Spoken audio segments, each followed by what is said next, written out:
Hey, good morning, everybody. It's lovely to see you here. And what a lovely spring morning. I feel so much better with all the daffodils out. I don't know about you, but it just puts a spring in your step, and the light as well, doesn't it? So we have an amazing hour for you today, and it's definitely participative. So please make sure you click on the chat button and ask any questions. Don't use the Q&A. We're just going to use the chat button today, if that's okay. My name's Lindsay and I'm from Social Bee, and I am your host for today. I'm going to be your tour guide with the amazing experts we have brought along today to share some hints and tips all around recruiting. But thank you for joining us.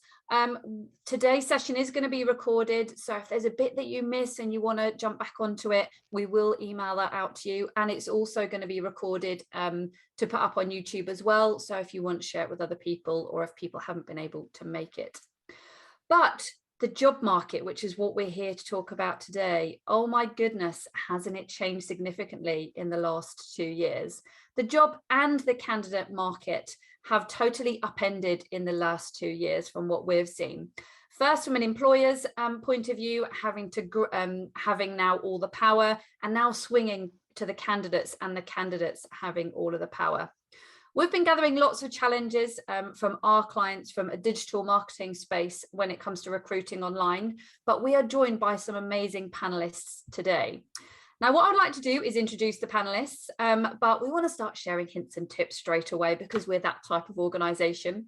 So I will pass over to each panelist, and what I would like the panelists to do, please, is intro yourself and also share some of the challenges that you guys have seen with regards to recruitment in the last couple of years, if that's okay.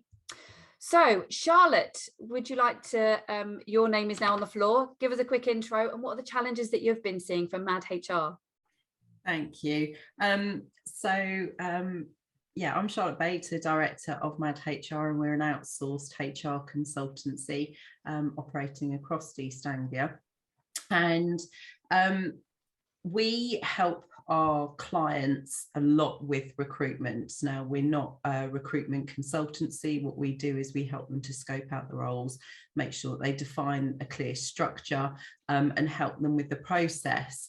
And that in itself has been quite challenging, particularly over the last couple of years. And I think some of the most significant challenges that we've seen is developing a really strong employer brand. So this is about being that employment destination, because it is a candidate market, and so having a really compelling offer which attracts the right candidates is quite a significant investment in time for employers, with everything else that's going on, but it's absolutely needed to make sure they've got the right pipeline. I think also it's about that speed to get candidates through that recruitment process, because good candidates don't stay around for very long, but actually it's also balancing the need for a robust selection process as well, because it's about making sure that you're getting the right person into your business that can really contribute, rather than creating a headache because you've hired quickly and not done your due diligence.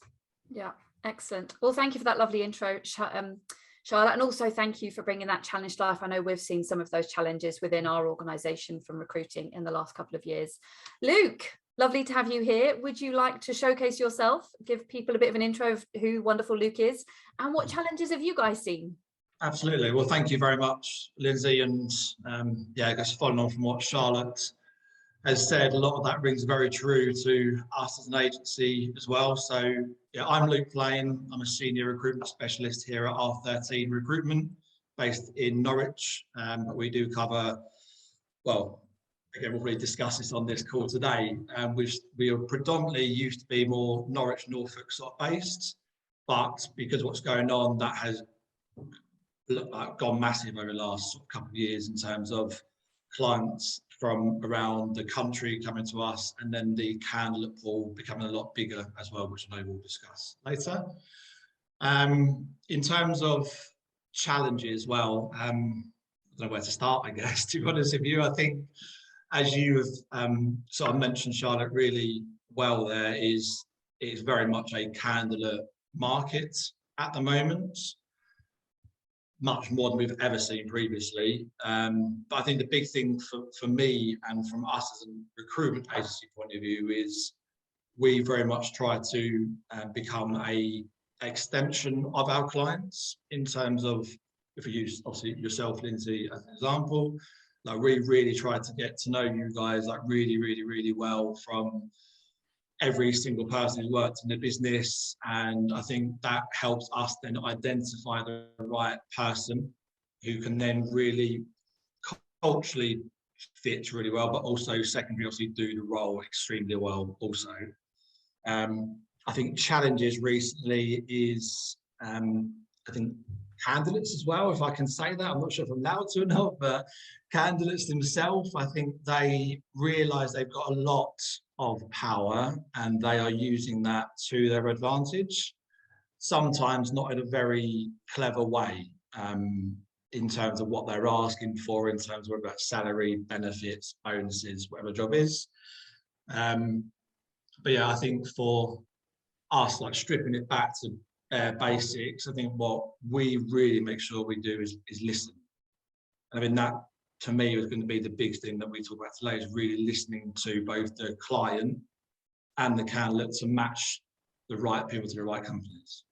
Yeah, excellent. Thank you, Luke. Luke, some great insight there, and lovely to have you on today's webinar. And last but definitely not least, Amy.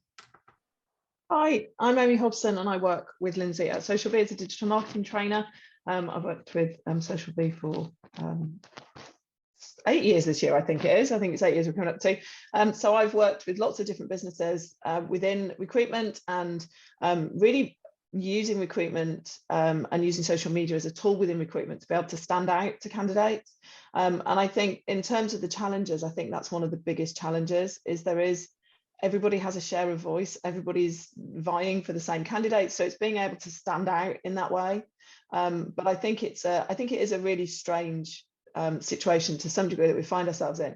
I actually had a conversation with my dad about this not so long ago. My dad used to be a director of Brook Street Bureau, so traditional recruitment agency.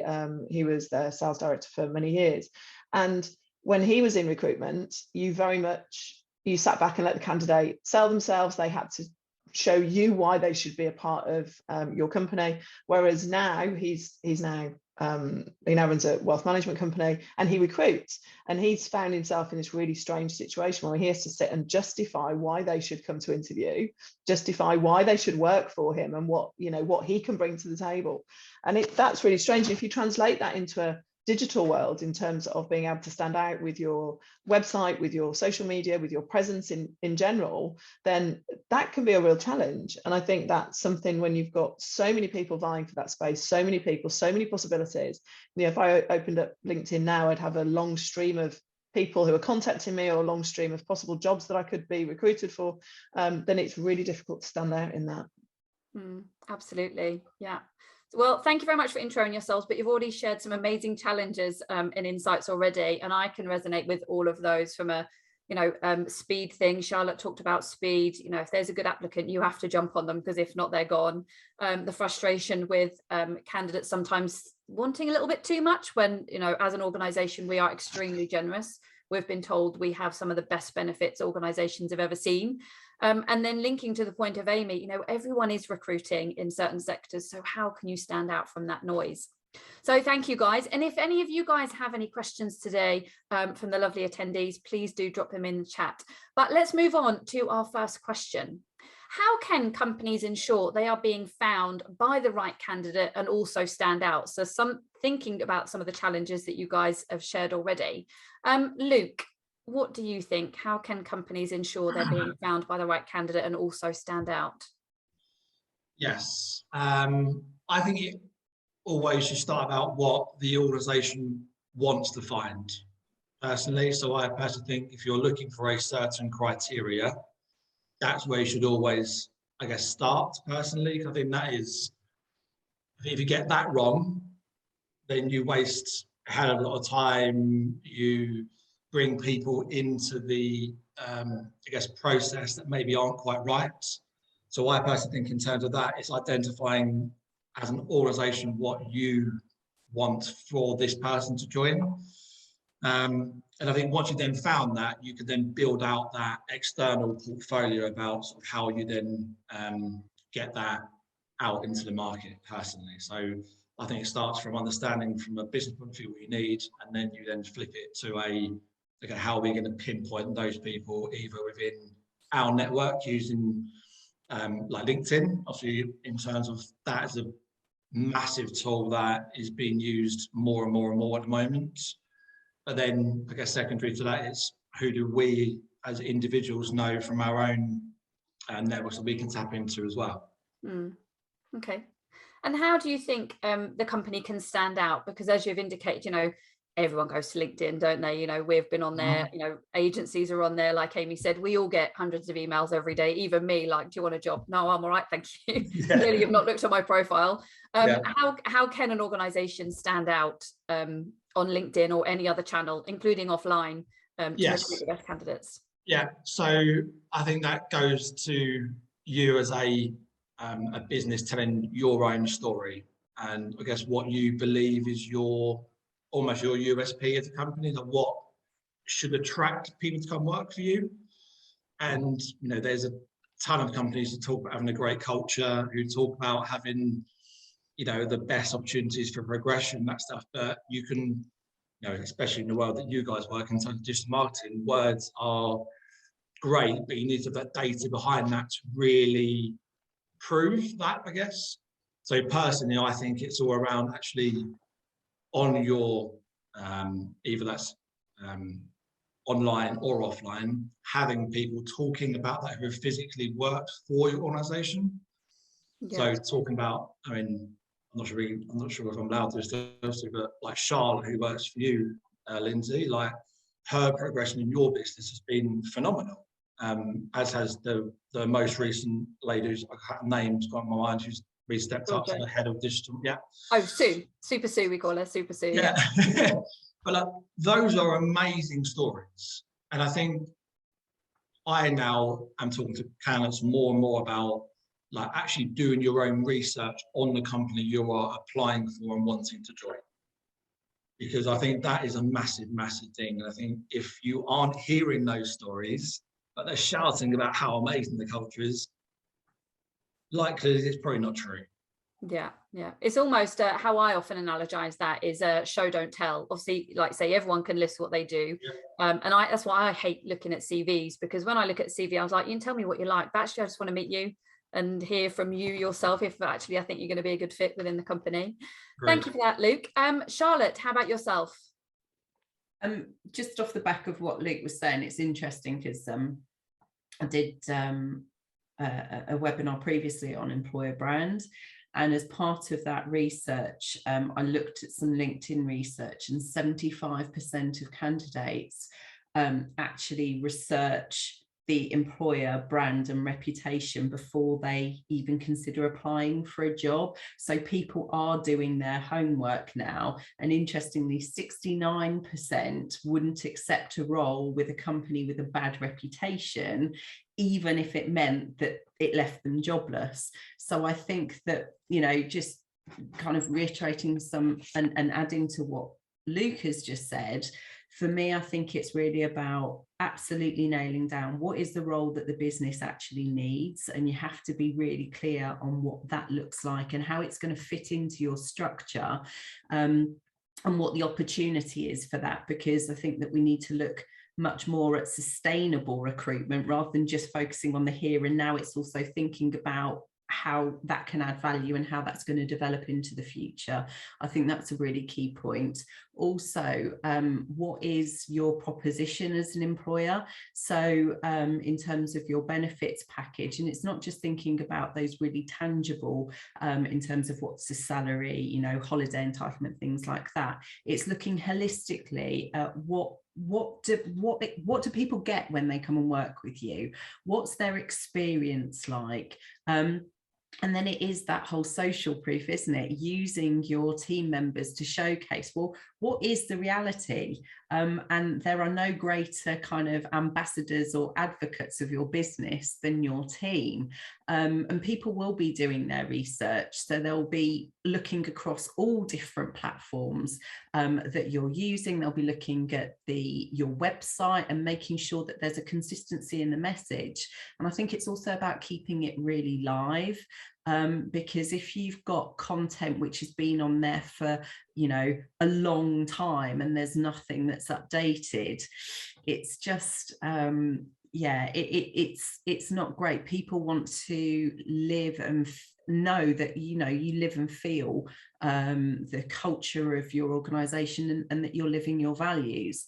I think what we've seen is that actually employees, they're wanting to work for companies with real purpose and intent. So being able to communicate and showcase what you're about, what ultimately your key purpose is, and seeing that kind of feed through all of those different channels that we've spoken about, that really is what's going to help enhance your employer brand and help you stand out from the crowd. Absolutely. Yes.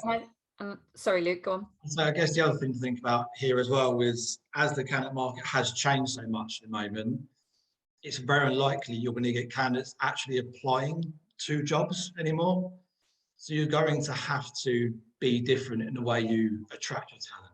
You're going to have to do more than just hope a job posting would get you the right person. Because, I mean, I don't know if you've got a stat for that, Charlotte, but I guess that's low in terms of actually having a good person. Well, interestingly, and we were having this conversation just before we started, and with I was talking to another agency the other week, and they were saying that from the average job advert that they put out, they used to see 70 to 80 candidates that applied for those roles. Now they're seeing 6 or 7 candidates apply for roles, and actually they're discounting about 80% of those.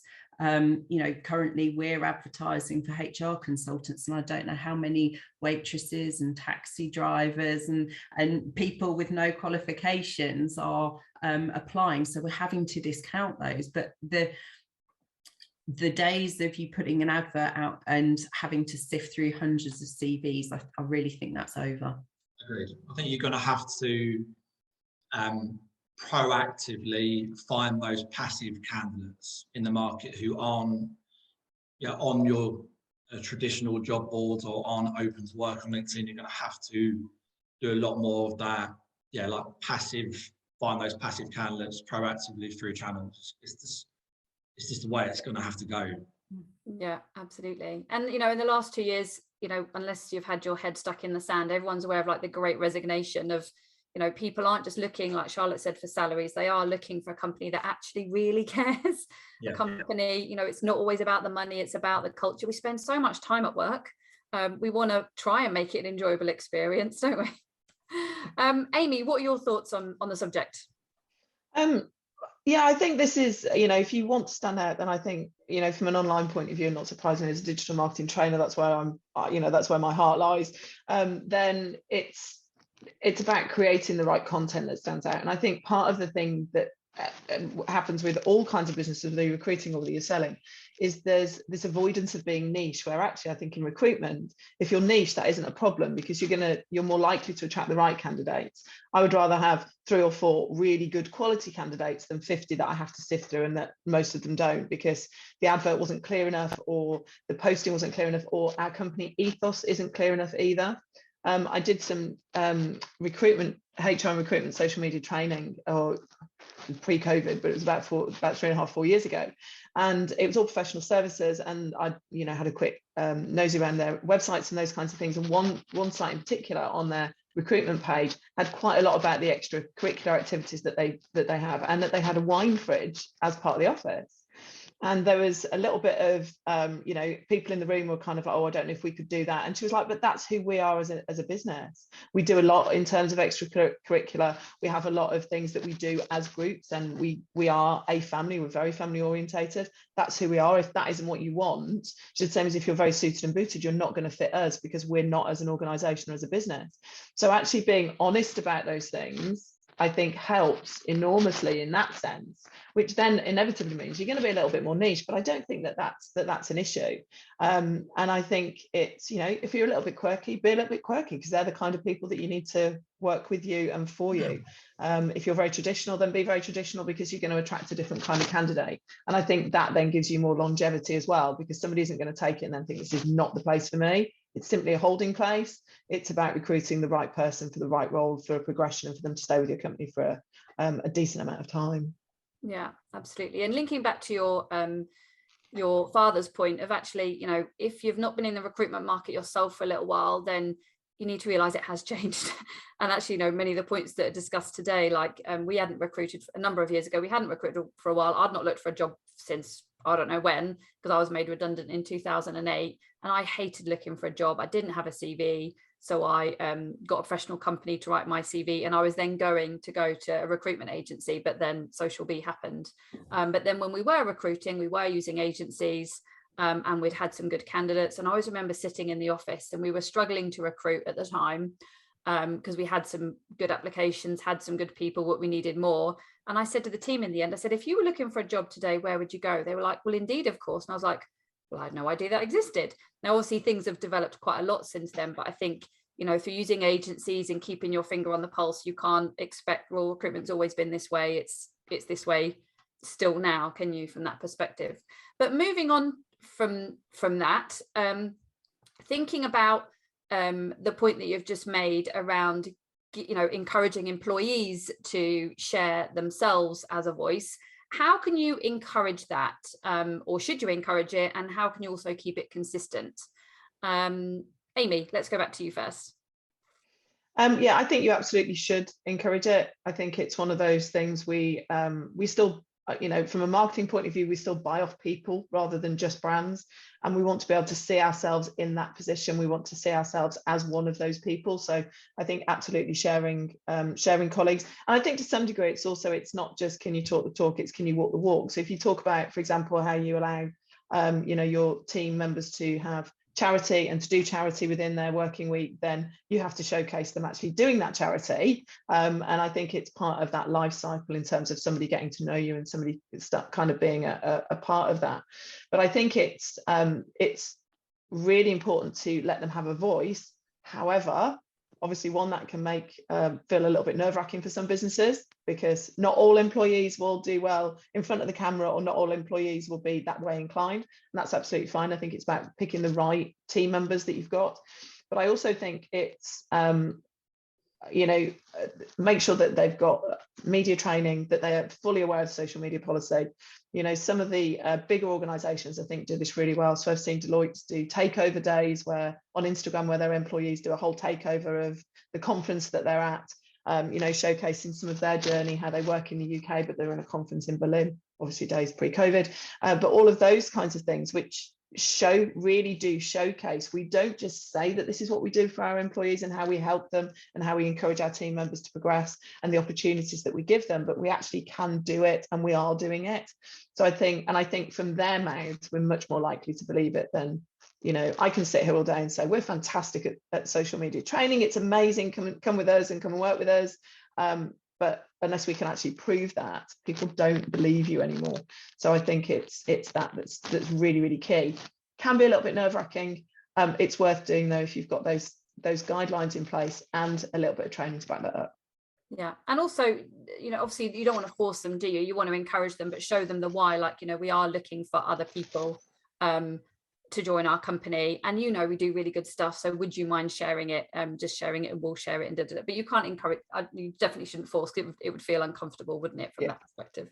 Yeah, for everybody. Yeah. For the audience as well as for them and for you. So I absolutely avoid that one. And it wouldn't necessarily come across as authentic, would it? We you know, we don't do anything from that far point of view. Obviously we have social media policies in place, but we don't say, can you share that? The team share what they want, and they share great stuff.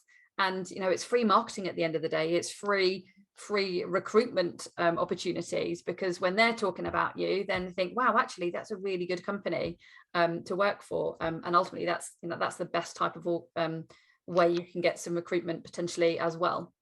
Yeah, but it has to feel genuine and it has to be honest. Yeah, excellent. Okay, Luke, how about you?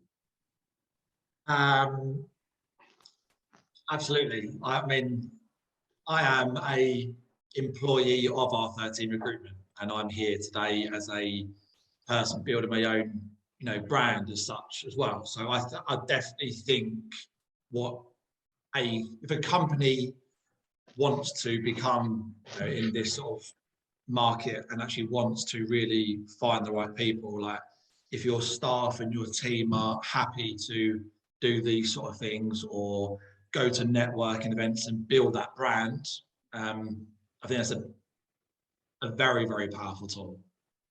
Personally, I think if you want to do it, and you know, maybe I'm a little bit biased here because I work in recruitment, and maybe my personality fits that type of you know, ability to go and speak to a lot of people. But I think if you're confident in your team and you believe they buy into you as a business, then absolutely.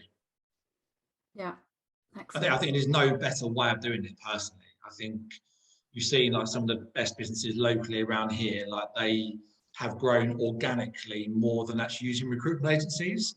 And I realise that sounds stupid me saying that as I'm an agency, but if anything, that shows to me that they're a great business to work for. And when they do come to me to support them, I am more inclined to almost want to give my time and dive into their business because I know that they're such a good employer to work for. Sorry. Yeah, absolutely. Charlotte.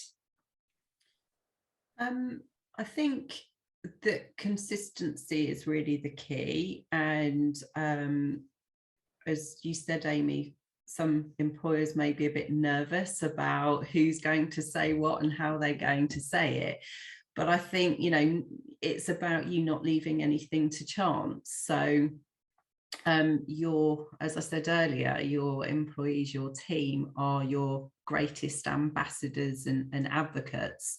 But building that into your induction process so that there is real clarity of purpose, real clarity of your values, threading those through every, you know, aspect of your business so that you're living and breathing it. And that really does become the culture of your business is really important, because that consistency of your brand being communicated by each of your team members is really important, because otherwise, you know, you'll have Heinz 57 varieties and then it will dilute it. And that kind of takes away from what you're wanting to achieve as well.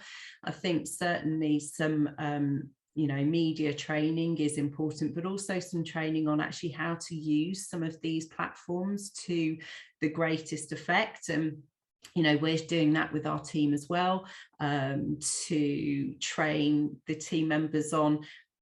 People use it socially and they might be comfortable, but when you've got a specific message, then obviously being able to deliver the messages that you want them to deliver, actually giving them the tools to enable them to do that. And also not just assuming that everyone's going to do it, giving people permission and saying, you know, I'm empowering them to be able to communicate on your behalf is really important, because some people might just kind of not think of it because they're like, well, that doesn't necessarily sit with my job or my role. So yeah, I'm happy to do it, but I just didn't know that I was able to. So really bringing it to people's attention.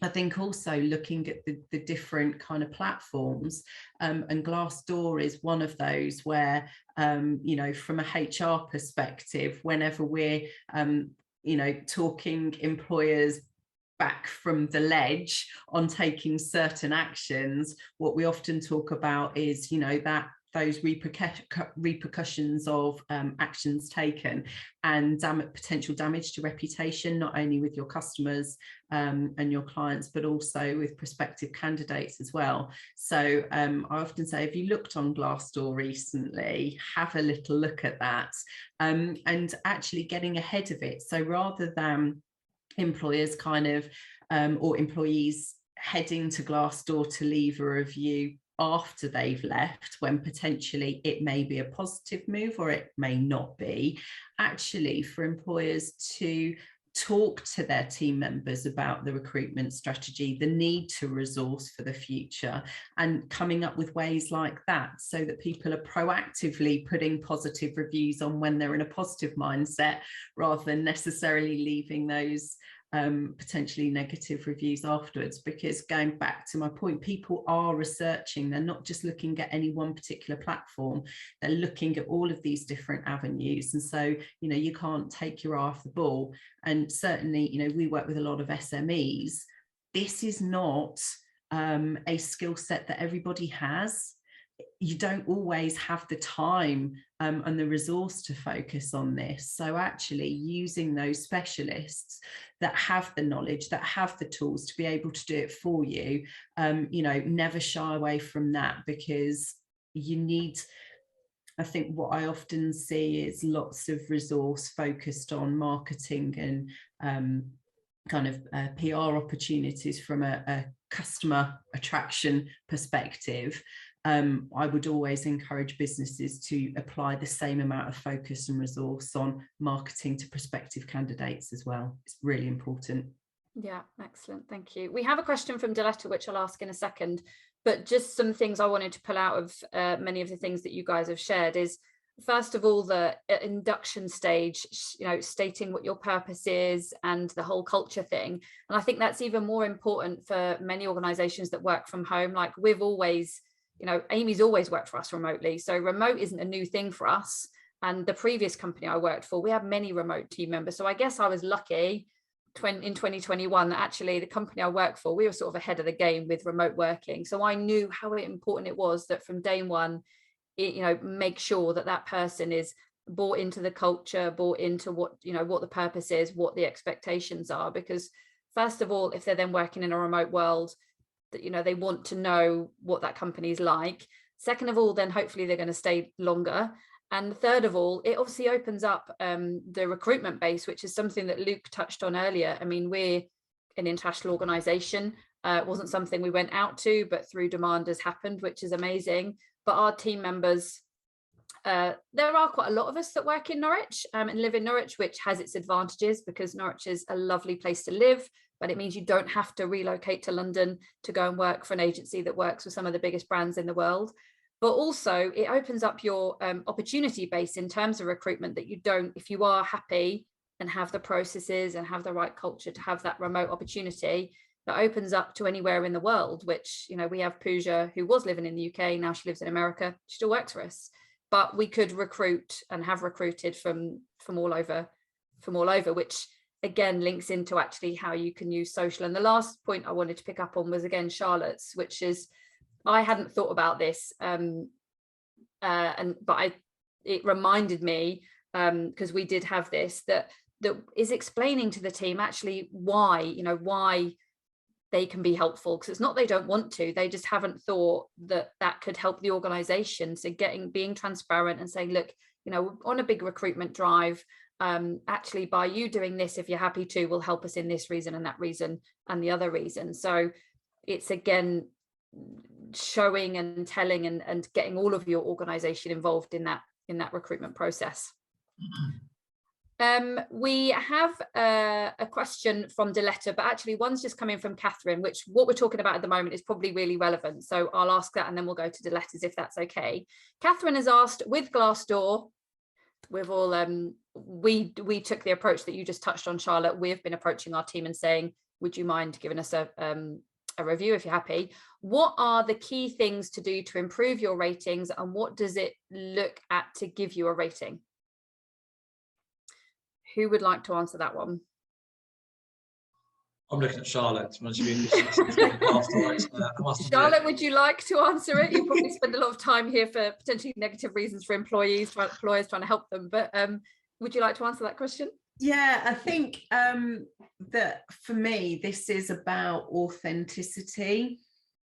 And whenever, you know, you ask for feedback or ask for someone to leave a review, actually it needs to be honest, it needs to be real. And so how do you improve your ratings? Well, it's about engaging your team, because if you've got a happy team, if you treat them well, if you give them you know, a clear sense of purpose, create that, gain that commitment, and you're part of that winning team, then that really, you know, that it's not just about the amount of stars, it's also the content of what people write and share.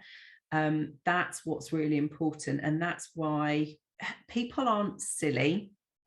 There are certain reviews which are left on Glassdoor, and you can read between the lines of, you know, some of the comments and things that are made. But actually, when there's more of an explanation, when there is more evidence and examples of where to kind of reinforce the statements that have been made, that's what candidates are really looking for, to get a real true flavour as to what that organisation is about, what the management team is about, how they honestly do things. And I think this for me also comes back to really getting your house in order. You can't fluff it now. People are asking questions about, so, you know, as you've just said, Lindsay, a lot of businesses are now remote working. And when people are joining organisations, part of that induction process, it's not just about learning the role, it's how they get involved in the culture and how they learn how we do things around here. You know, they may have been delivering a similar role previously, but how you do something within your organisation might be a bit different, and they're going to want to check that. And I think when you're working all in the same environment, and we've gone through that with our business as well, when you're all together, you can overhear conversations and hear, you know, who's saying what on the telephone. You can ask quick questions, and you kind of get absorbed into that culture, and your learning is actually a lot quicker and easier. So seeking out those opportunities to get that same sense of learning and that same sense of being part of something from a remote environment is not going to happen by chance. And people want to know, so how have you managed that? What are you doing to make sure that we're not feeling isolated? How does progression work? Where can I go next? What is the opportunity? How are you, you know, developing that learning and development, that personal development? What does that journey look like? You can't fluff it. Oh, well, we kind of do this. I don't believe you, but you know what, that company over there gave me a really solid answer, so I think that's where I'm going to go. Yeah, and I think it's like any review, isn't it? The reviews, you know, we always look at TripAdvisor and stuff like that, and you know, not everyone is going to be happy. You know, you can't keep everyone happy 100% of the time, but I think reviews is always you know, it's a gift that if a company is then willing to look at that review and do something about it and learn from it. And then you get some other reviews that naturally come from employees that say, oh, you know, it's been a great experience. I left because I relocated, but, you know, best culture ever, or da, da, da, da. You can really see through the lines. And I know we had a company a few years ago now, they're like, how can we reduce these negative reviews? You know, how can we stop them? I was like, the reviews aren't the problem, the company's the problem. So actually this is just an out, you know, and basically a megaphone. So if you want that megaphone to stop or change, then that's just the channel. You need to actually change what's going on internally, and that will then stop that problem that's happening over there. Can I jump on this as well? Is that okay? Of course you can, yeah. So from a recruitment agency point of view, I personally believe, I've never once had a candidate ask me about Glassdoor. So this is quite new for me, I must admit. I've looked at it obviously and I know about it, but I personally never had a candidate ask me about that for one of my clients.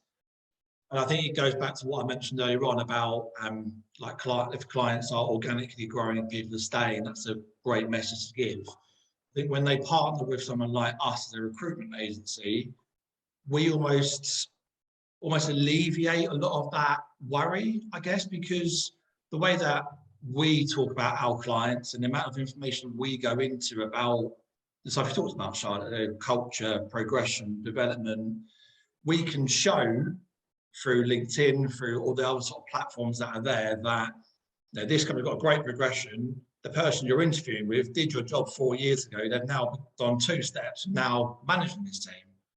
So I mean, I don't want to take anything away from Glassdoor. I'm sure it's a great platform to use. But I think from a recruitment agency point of view, I think if you are confident in the client you are becoming that extension of, I almost don't see Glassdoor being a hindrance in that matter. I'm not sure if that's the right thing to say in this format or not, but I personally believe, like, you know, going back to social B, I don't think any of the I don't think any person we spoke to said, "Oh, I checked that Glassdoor," or anything like that, because we obviously talked so much about that culture, that development, the training, the benefits, all that sort of good stuff, that I think if you are partnering with the right recruitment agency, a lot of that stuff should be taken care of. Yeah, I think it is. I mean, obviously I've not looked for a job for many years, I couldn't comment, but I think people tend to have tend to have a quick look at it and have a look. It's sort of a bit of a pulse point, and they might not mention it because they just they don't need to mention it to you. But I think, especially if you're a company with a large amount of employees, like, hundreds and thousands, then people will look at it. Because obviously they don't tend to use an agency, they'll use internal recruitment. And I've seen, much like Amy, I've worked with large global organizations, and they are recruiting at scale all of the time, and it is a pulse point where they want to be part of that culture. Let's just move on to Diletta's question, which, Amy, you might be the best lady to answer this. What's the best engagement strategy to build followers, and is there a set number of posts, likes, comments you need in the day to increase your profile for recruitment? I'm probably not going to be liked for this because there isn't a magic formula or a one-size-fits-all answer, unfortunately. I wish there was, and I wish I could say to you that if you posted twice a day on LinkedIn about X, it will give you Y, but unfortunately it doesn't work like that. What I will say to you is that the best advice I can give anybody with this is it's about regularity and consistency. So it's not just about posting for that, a little flurry of job posts because you've got quite a bit to recruit and then nothing for weeks. It's not about, shouting about an award that you've won as a business and then not doing anything else for a couple of weeks. It doesn't help the algorithm. It doesn't help your followers. It doesn't help people who are using LinkedIn as a tool to check out what you're doing, or any of the other social media platforms, not necessarily just LinkedIn. It's about that regularity, consistency. So not creating blanks, because the algorithms don't like blanks. We don't like blanks because we're kind of, you haven't posted for 3 months. Are you still in business? What does that say about you as a business if you're not using those tools? Are you just too busy, don't care, not in business anymore, or if you just decided it's not worth your effort? So either way, it doesn't look great for you. So that regularity and consistency, one of the things that I can say is that with regularity, with consistency of good quality content, and thinking quality rather than quantity. So this isn't about posting 30 times a week and hoping and praying that one of those pieces of content is good enough. It's about posting 2 or 3 really good quality pieces of content that connect with your audience, that are well thought through. That's what makes the difference, and that's what makes it go. It can also depend on your audience, your sector. It can depend on all those kinds of things. So I'd say experiment. If you post twice a week, does that gain you more followers than if you post 4 times a week? So it's those kinds of things. It's about being active and regular where your audience are. Does it also come down to actually the interaction following that post as well? Like, because we do a lot, we do quite a bit. We don't just post as you mentioned, a job advert. We have like a video, or we have some review, or whatever it might be. But I personally think, from my own sort of personal brand point of view and my own sort of external point of view, like, the interaction you get back from the postings should be almost more important sometimes than actually the details that's gone out. I think if you get response back, you've got to show that you actually, as mentioned, aren't just posting for the sake of posting's sake. You actually are doing it to drive engagement. Yeah, absolutely. And 2 or 3 posts that get really good engagement that you're responsive to. If you ask a question, make sure that you're still around to be able to make comments to those questions that people give you answers to, those kinds of things. Those 2 or 3 posts with really good engagement will serve you an awful lot better than 20 posts about nothing because you just fill in a space. So yeah, there's so many different factors, but that regularity, consistency means also as well that the more people engage with you, the more likely they are to see your content in the future, the more likely they are to engage with you. It's a fairly simplistic view of the algorithm, but it's actually not that far wrong, if I'm honest. Yeah, I just wanted to kind of add on to that, as a business owner, unless you have an entire function and department that is responsible for this, or you outsource to a specialist, all of this takes time. And so actually posting a couple of times or once a day or something, having that content to hand and having a clear plan, so that there's always going to be things that you can react to, but that shouldn't be the only thing that you're doing, that you're reacting to something, because then it becomes this kind of overwhelming task, and that's when the consistency does drop off. So having a clear plan of what you can do, how you can do it, so that you can get ahead of the game, will make sure that it happens. Absolutely. Is the question that's been asked is one of the questions that Amy and I probably get all day, every day, like, how much should I post? And often it comes from sort of linking to the point that you just made, Charlotte, of actually, like, what's the purpose and what's the plan? So it's almost like rewinding that, because social is no different to a telephone. You know, if I said, right, Amy, go and use a telephone, she's going to say, who do you want me to ring? What do you want me to say? And what do you want the outcome to be? Or that they should be the questions, which I know she would ask. But from sometimes when you've got a senior team in place that maybe haven't grown up around social media, they don't necessarily understand it. They don't necessarily, they don't know what success looks like. So they tend to cluster around followers and, oh, well, you should post 3 times a week, or you need to post more. Well, that's just about ringing more people, which isn't necessarily the right thing to do. It's about ringing the right people and engaging in the right community and being genuine. Like Luke said, I'm the president of the Norfolk Chamber of Commerce, and Rose, one of the amazing event ladies at Chamber, posted, oh, I'm feeling a bit rough this week. Can you share a picture? You know, here's a picture of my dog keeping me company. Share your picture of your dog. Luke's nodding, he saw it. Now you might think, well, why did you post that? Well, actually, we're humans, you know, we're at work, but we're humans. Like, and I posted a picture of my dog, and she said, oh, wouldn't it be good if he made a cup of tea? I was like, he's not very good at tea, but he loves to share a biscuit. And it, you know, she got about 90 comments. Well, people might think, well, what a waste of time. But Chris, who is the CEO of the Chamber, would go, she's engaging in the community. She's showing she's human. You know, she's bringing herself to life. She's showing that, you know, you can be yourself on social media. And so it's giving out all the right signals from that prospect. So hopefully that answered your question, Diletta. A long newfangled answer, a political answer, which is not this many times, as Amy says, but there is no wrong or right answer. But I would say, much like the other guys, it isn't just about one channel, it's about all of the social media channels you're on. Don't feel overwhelmed, have a plan, but be agile at the same time, and don't just post, you know, working in Luke's sector, every recruitment agency on this planet posts a job. Well, how are they going to cut through the noise? So R13 Recruitment, you know, they did a lovely post on International Women's Day of all their, you know, wonderful ladies there, and it's run by an organization, and just really humanizing the brand, because it shows that actually you care when you're human and you're just a brand from that perspective. And I think from some of the larger organizations that Amy and I have worked with, they're really struggling with that, because people have gone, oh, I was going to name a name, oh, I want to go work for this company because it's, you know, one of the biggest in the world. Well, actually, people don't want to work for the biggest country in the world now. They want to work for the company that has the best culture, that has the best progression, that has the best thing that is right for them personally. So it's thinking about how that can come across. Okay, let's move on to our next question. We haven't really talked about email marketing. What role do we think email marketing can play here, do we think, in the recruitment process? Because we've talked a lot about people instantly looking for jobs, but sometimes people aren't instantly looking for jobs, are they? They might be biding their time, thinking about, you know, who they might want to work with, considerations. So how can email marketing work in this space, do you think? Luke, do you want to have a crack at that? You see me laugh, did you, when you asked that question? No, I didn't. Oh, okay. I smirked a little bit. Sorry. So for us personally, like using our CMS system as the example, I guess, in terms of email marketing, I think like segmentation will always be a massive thing to make sure you get right.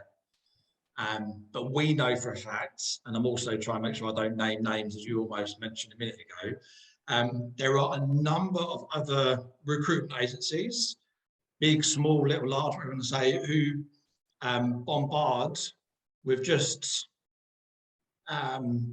impersonal, I guess, messages. So I had a friend who was looking for a job recently, who on their CV mentioned the word like revenue because they work in account management.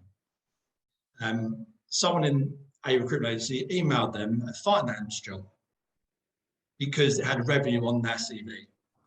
Now that just turns them off straight away. Well, you haven't read my CV, you don't care. Like, why would I engage with you? So I think like straight off the bat, that's why I smirked, because that came to mind. I think personally, if you're going to do email marketing, and I'm doing it from a recruitment agency point of view here, so also I'm keen to hear yours as well. But I think don't just do it to the 3,000-4,000 people you've got on your database. Make sure that it's personalised, for goodness sake, because if you don't, you're going to lose so many amazing candidates, so many great opportunities.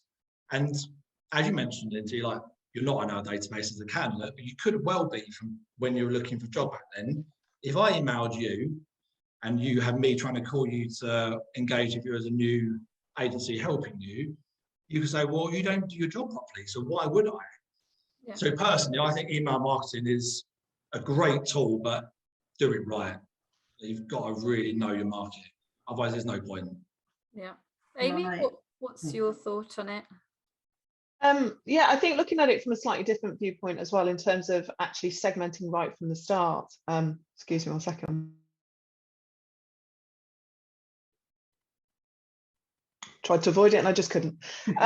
But a couple of bigger brands that I've worked with in terms of training with their HR teams, it's having letting people sign up for alerts, letting people know what it is that they're interested in, even if it's from quite a long distance point of view, and that I can go to their website.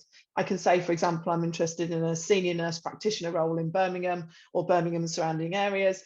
There is a Birmingham twang to my accent, unless you hadn't already figured that one out. I'm not from Norwich. But if you get people to sign up and to give you that information right at the very start, it means that you can make sure that you're contacting them about the right things right from the very start. But it also means that I can do it from a very distance. You know, I don't know if I'm really ready to look for another job yet, but I'm going to put my name up anyway and I'll see what's around. So letting people sign up, giving them that opportunity, I think is a really important part of email marketing. You know, just asking people for their email address isn't enough. What if I sign up for this, what am I going to get? And I think people, you know, companies, I've seen some companies like Reed and Indeed on their websites, you're signing up for job notifications, but hints and tips, interview techniques, all of those kinds of things as well. And then if you're getting people to do that, make sure that that's what you provide them with. So, you know, like you said, Luke, make sure that you do it well. But I think email marketing can be a really good way of getting people in your net, even if it's a very long distance away, but getting them in that funnel, getting them to start thinking about you, and then communicating with them regularly to help pull them through that funnel. Yeah. Just on that last point very quickly, sorry, like I talked earlier on about passive candidates. That's exactly how you do it. If you've got people you've not spoken to for a little while, or they, whatever it might be, like if you can get them thinking about you, like they're sort of golden nuggets that you need, basically. So yeah. I agree with you. Absolutely. Also, just to kind of contribute onto that, if you think about the recruitment process, you spend an awful lot of time reviewing CVs, maybe interviewing candidates, and don't waste that. These are all opportunities where if you see some good people and they're just not right for right now, then obviously for GDPR purposes, gain their consent to be able to contact them. But it's about that engagement, that continual engagement, and email marketing is a great way of doing that, just to keep in contact with people and track them through their career. It may be that you've offered a candidate and for whatever reason, you know, they haven't accepted your offer at that time. It's not right now, but it could be right for the future. So just keeping in contact with them is so very important. Equally, you know, for those candidates that you don't necessarily take through to the interview stage, it's really important from a business risk perspective that you keep a note of which candidates have applied and the reasons why you haven't been successful. Getting my HR hat on just in case future claims are made, but actually, you know, using that as a touch point to gather those people's information with their consent so that you can keep that communication going. You're making the effort, So make the most of the effort that you're putting in and create that pool of potential candidates that you could go and dip into in the future as well. Yeah, absolutely. Because people are always in this, you know, whether it's, I mean, I do a lot of e-commerce training and Amazon training, and people are like, oh, you know, the intent is now, let's jump on it. But we don't just like go online and start thinking, I want a job, let's go and find one. There's other things that are going on. And, you know, people will have had their eyes and ears potentially on some organizations. They might have followed you on social or signed up to an email, but if there's nowhere to sign up for an email, then they can't have done it. So I think absolutely it's a missed opportunity in that funnel if you're recruiting on a regular basis. Goodness me, it is now like 6 minutes to 12. Time has flown. So thank you so much for sharing your amazing tips. But I would like to end on one core thing, if that's okay. So first of all is, where can people go? Where's a signpost for them to go and find out more about your organization and hints and tips about recruitment? And one last tip, if you have one, please. Amy, would you like to go first? Yeah, absolutely. So where to go next? From our point of view, obviously we offer HR recruitment training, social media training for HR recruitment. It's one of my favourite courses to teach, and it's one that I've done a lot. I love to see those light bulbs go on around the room in terms of, oh, that's how we could do that for us, or that's a really great idea, I'd love to be able to do that for us. And then watching them actually incorporate, because I do a little bit of cyber stalking after, just to make sure, see what people are doing. I always like to put that out there, but I do, and I'm honest about that, then I do that. In terms of, I think a hint and tip for me is, when you create something, just be really conscious about who you're creating it for and why you're creating it. We've got a great opportunity for does not attract me as a candidate. I get that in lots of in-mails. I see that all over the place. I see, you know, on social media, literally, we've got a great opportunity. We've got a great opportunity. We've got an amazing opportunity. We've got a great opportunity. And that's it. And that just doesn't cut it in the space that we're in anymore, unfortunately. So avoid it. I'd actually ban that from a recruitment team if I could. There is no great opportunity here. There's other things, but there's no great opportunity. Get rid of it. Lovely. Thanks, Amy. And thanks for your great insight today. Charlotte. So we have put together a scorecard report, basically, and there'll be details kind of being released to everybody of how they can sign up. And effectively, what it does is, wherever you are in terms of your journey for your employer brand, your culture, your resource plan, you can input your details, and then it will give you some really good hints and tips of where you can next go for the next stage of your journey, looking at all aspects of your business, really. Because I think for me, the biggest tip is find out where you are right now. And then it's much easier to see what the gap is between where you want to be, and then you can start to really put some plans in place of how you're going to get there. And your employer brand is so very, very important. So understanding exactly what that looks like right now compared to where you want it to be is absolutely key if you're going to want to attract, retain those key people within your business. Excellent. Thank you, Charlotte. And thank you for all of your insights today. And just while you've mentioned that, I think, you know, the point I made earlier around recruitment is, if you haven't recruited in a while, or, you know, as an organization, you can become very insular. So we often use, you know, we've used Mad HR for a number of things, and we've used R13. It's having that person that actually has the finger on the pulse that can help you be the best version of your organization very quickly. And that, you know, measure in the sand of actually where you are at the moment and how you can better is a really good bigger picture in terms of recruitment. So thank you for that, Charlotte. And Luke. Yeah, so I guess the where part is, we are currently updating our website at the moment. So I would say hold off looking on our website for a few weeks till our new glamorous one is released. But I know in terms of other sort of webinars and other sort of platforms that are going on, there are definitely a few that maybe I can share with you, Lindsay, and you maybe can share with the community from this as well, in terms of other platforms or other training sessions they can attend as well, in regards to like using social for their recruitment. And I think tips wise, I would say, so going back to your point you mentioned then in regards to recruitment, like obviously we are here to grow as a business and to make money, obviously, but I've had so many conversations in the last 2 years with small startup SME companies who don't know how to recruit. So I personally think the big thing, if you are going to go to a recruitment agency, I'm not just hoping it's always going to be me, but if it's not, find someone you trust. Like, find a partner who you really believe in.